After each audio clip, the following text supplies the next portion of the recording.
शिवाजीराव अढळराव पाटील उद्या अर्ज दाखल करतायत। शिरूरमध्ये अढळराव पाटील विरुद्ध अमोल कोल्हे अशी लढत होतीये। 5 वर्ष मतदारसंघ खासदाराविना पोरका होता अशी टीका अढळराव पाटील यांनी अमोल कोल्हे यांच्यावर केलेली आहे।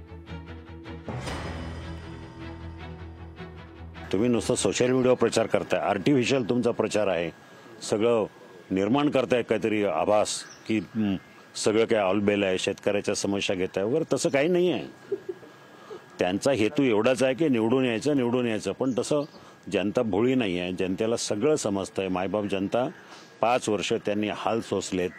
5 वर्ष ते लोक प्रत्येकाला अडचण होती, गरज होती खासदाराची, आणि हा मतदारसंघ अक्षरशः खासदार विना पोरका होता 5 वर्ष। त्यामुळे लोक चिडून आहेत। लोकशाही मराठी ऐका, पहा, जागरूक रहा।